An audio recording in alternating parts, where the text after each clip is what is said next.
ढोलकपुर नाम के गांव के सारे पक्षी एक दूसरे के साथ हंसी खुशी रहते थे। उन्हीं में से एक पिंकू नाम की चिड़िया अपने पति चिंटू कबूतर के साथ बड़े से पेड़ पर रहती थी। पिंकू और चिंटू उस गांव में उम्र में तो थे सबसे छोटे, पर दोनों काफी समझदार और दयालु थे और गांव वालों की हमेशा मदद किया करते थे। ऐसे ही एक सुबह श्वेता कबूतर, पिंकू, ए बेटा पिंकू, बेटा तू जरा इधर आना। पिंकू, हाँ माँ जी बोले, क्या हुआ? श्वेता, बेटा जरा अपने पति को बुलाना, ये देख कहीं से चिट्ठी आई है और साथ में कुछ कागजात हैं, जरा बता देगा क्या इसमें क्या है? पिंकू, जी माँ मैं अभी बुलाती हूँ, अंदर आइए। श्वेता, ठीक है बेटिया। पिंकू, अजी सुनते हैं, जरा इधर आइए, ये अम्मा आई हैं, कुछ काम है इन्हें। चिंटू, आ रहा हूँ बाबा। जी माँ जी बताइए, नमस्ते, क्या हुआ? श्वेता, ये पेपर देखना बेटा जरा। चिंटू, अरे अम्मा ये तो जमींदार का है, तुम्हें घर खाली करने को बोल रहा है। इस उम्र में मैं कहाँ भटकूंगी, बहू बेटे ने भी घर से निकाल दिया है। चिंटू, अरे अम्मा आप रो मत, आप हमारे साथ रहो। श्वेता, शुक्रिया बेटा, इस गांव में सबका सहारा है तो सबकी मदद करता है, तुम दोनों की जोड़ी भगवान सलामत रखे। ऐसे ही चिंटू और पिंकू गांव में सभी की मदद करते थे और गांव वाले उन्हें भगवान की तरह मानते थे। ऐसे ही कई दिन बीत जाते हैं और करवा चौथ का त्योहार आ जाता है। पिंकू कहती है, चिंटू जी आज करवा चौथ का त्योहार है, मुझे कुछ पैसे दे दो, सामान लेकर आना है पूजा का। चिंटू, अरे मैं कल लेकर आ गया रात में और कुछ पैसे उधर रख दिए हैं, तुम्हें कुछ और चाहिए हो तो ले लेना। पिंकू, अरे वाह चिंटू जी, मान गए आपको, भगवान ऐसा पति सबको दे। चिंटू, हाँ बस अब ज्यादा मस्का मत लगाओ, मुझे देर हो रही है। ऐसे ही सब हंसी खुशी चल रहा था और पिंकू गांव की सभी चिड़िया के साथ मिलकर करवा चौथ की तैयारी कर रही थी। उधर चिंटू अपने काम पर होता है, इतने में वहाँ का जमींदार भैरव कौवा आ जाता है। सारे पक्षी, मालिक आ गए, जल्दी जल्दी भागो। भैरव, अरे ओ गांव वालों, कहाँ भाग रहे हो? राजू कबूतर, सारे गांव वालों को बुलाओ जल्दी, अगर 5 मिनट के अंदर यहाँ सब जमा नहीं हुआ तो सबकी लाशें मिलेंगी। ये सुनकर सारे पक्षी एक लाइन में डरते हुए खड़े हो जाते हैं। तब भैरव कौवा बोलता है, भैरव कौवा, अरे ओ गांव वालों ध्यान से सुन लो, 2 दिन के अंदर ये गांव खाली कर देना सब, यहाँ मेरी फैक्ट्री बनेगी, अगर नहीं खाली किया तो तुम सबकी लाशें मिलेंगी यहाँ और तुम्हारी लाशों पर बनेगी मेरी फैक्ट्री। राजतोता, पर मालिक हम कहाँ जाएंगे, यही छोटा मोटा काम कर हम अपना गुजर बसर करते हैं, ऐसा मत करिए मालिक, हम पक्षी बेघर हो जाएंगे। राजू कबूतर, सुना नहीं मालिक ने क्या कहा, अपनी जान प्यारी नहीं है क्या तुझे? पिंटू चिड़िया, हम में से कोई भी यहाँ से नहीं जाएगा, समझे तुम?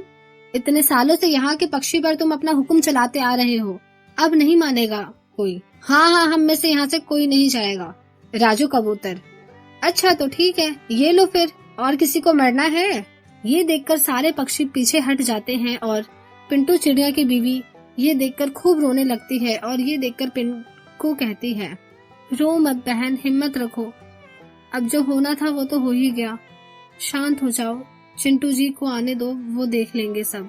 फिर सारी चिड़िया अपने करवा चौथ की तैयारी में लग जाती है और शाम हो जाती है तो चिंटू कबूतर आता है। चिंटू कबूतर, उसकी ये हिम्मत, उसे तो मैं बताता हूँ। पिंकू, आप कहीं नहीं जाएंगे, शांत दिमाग से काम लीजिए, मैं नहीं चाहती जो हाल पिंटू जी का हुआ वही हाल आपका हो। चिंटू कबूतर, अरे मुझे कुछ नहीं होगा। ये बोलकर चिंटू कबूतर गुस्से में वहाँ से चला जाता है। पिंकू, हे भगवान, मैंने आज करवा चौथ का व्रत रखा है, मेरे पति की रक्षा करना, उन्हें कुछ ना हो। उधर चिंटू कबूतर भैरव कौवा के पास गया होता है, इधर पिंकू पूरी डरी हुई सब चिड़िया के साथ पूजा पर बैठ जाती है।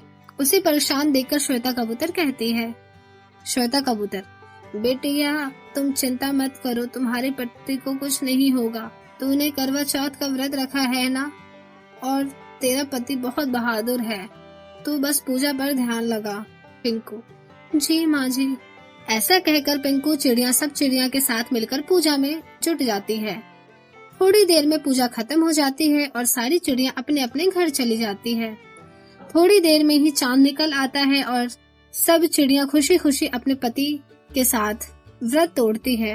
उन्हें देखकर पिंकू बोलती है, पिंकू, हे भगवान, कब आएंगे मेरे पति, उनकी रक्षा करना उस दरिंदे से। मेरा दिल बहुत घबरा रहा है, किस हाल में होंगे चिंटू जी, भगवान प्लीज उनकी मदद करना। ऐसे ही बाहर बैठे बैठे पिंकू की आंख लग जाती है कि पुलिस की गाड़ी वहाँ गेट पर आके रुकती है।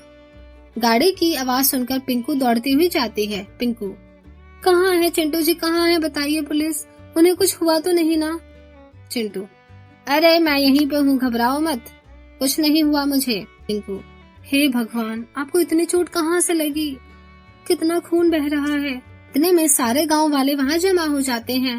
पुलिस, अरे भाभी जी, इनको कुछ नहीं हुआ है, वो तो इन्होंने मुझे वहाँ पहुँचते ही कॉल कर दिया था और जब ये वहाँ बात करने गए तो इन्होंने सारा रिकॉर्ड कर लिया था। बस थोड़ी सी लड़ाई हो गई थी, पर उतने में ही मैं आ गया था और उस भैरव कौवा के साथ साथ उसके सारे साथी को सबूत सहित पकड़ लिया था। अब तो वो जेल से निकल भी नहीं सकता, सीधा फांसी की सजा होगी उसे, और अब आप सब गांव वालों को कहीं जाना भी नहीं पड़ेगा। पिंकू, भगवान का लाख लाख शुक्र है आपको कुछ नहीं हुआ। सारी चिड़िया, अरे ऐसे कैसे कुछ हो जाता, तुमने तो करवा चौथ का व्रत रखा था ना इनके लिए, चलो अब जल्दी से व्रत खोलो। फिर चिंटू पिंकू चिड़िया को पानी पिलाकर उसका व्रत खुलवाता है और सब फिर से हंसी खुशी एक साथ रहने लगते हैं। कार्तिक मास का करवा चौथ नजदीक था, यही सोचकर चिड़िया रानी बहुत खुश थी। रानी, कुछ ही दिनों में करवा चौथ आने वाला है, इस बार तो मैं सोनू जी से अच्छे से खर्च करवाऊंगी। बहुत बनते हैं ना, जब देखो तो गजरा लाकर मुझे खुश कर देते हैं, पर इस बार ऐसा नहीं चलेगा। मेरी बहुत इच्छा है कि मैं उनके लिए अच्छे से सजूं। तभी सोनू कौवा आता है और कहता है, सोनू, क्या मंद मंद मुस्कुराकर बड़बड़ा रही हो, जरा मुझे भी तो बताओ रानी साहिबा। रानी, अजी कुछ नहीं, आपको याद है ना 4 दिन बाद करवा चौथ है, तो बस वही सोच रही थी क्या क्या करना है मुझे। सोनू, अच्छा जी, जरूर तुम मेरी जेब के पैसे उड़ाने की लिस्ट बना रही होगी, तुम्हें मेकअप करवाना है, कपड़े लत्ते लाने हैं और गहने लाने हैं। रानी, हाँ आपको कैसे पता चला? रानी, हाँ आपको पता है ना, तो ये सब शॉपिंग करवा देना मुझे, वरना मैं आपको बताऊंगी। सोनू, अरे भाग्यवान, चिंता मत करो, दिला दूंगा, इस बार तुम्हारी सारी इच्छा पूरी करूंगा। रानी, चलो बिना बादाम खाए बीवी की डांट से तुम्हें अकल आ गई।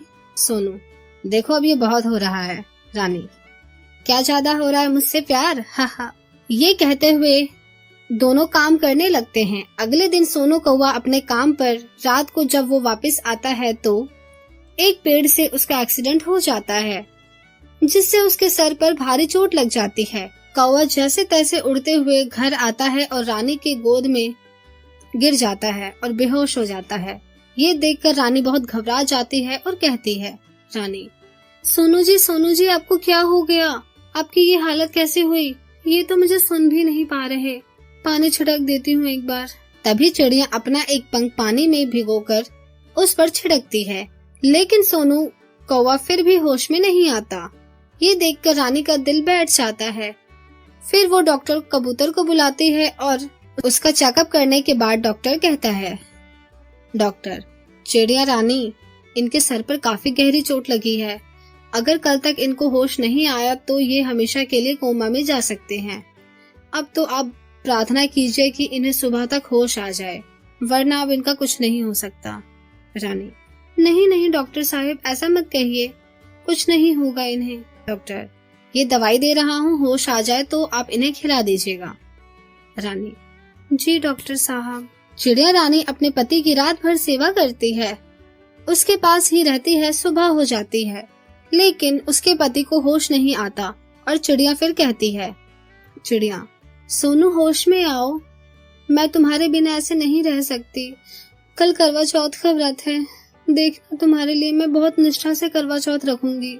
सोचा था कि तुम मुझे शॉपिंग कराओगे, लेकिन अब मुझे कुछ नहीं चाहिए, बस व्रत रखकर तुम्हारी लंबी आयु की कामना करूंगी। 2 दिन बीत जाते हैं। करवा चौथ के दिन चिड़िया रानी भूखी प्यासी रहकर अपने पति सोनू के लिए पूरे मन से व्रत रखती है और चांद आने पर छलनी से चंद्रमा को देखकर और बिस्तर पर पड़े बेहोश पति को देखकर वो करवा चौथ की विधि पूरी करती है और कहती है, हे करवा चौथ माता चंद्रदेव, मैंने अपने पति सोनू जी के लिए बहुत निष्ठा से करवा चौथ का व्रत रखा है।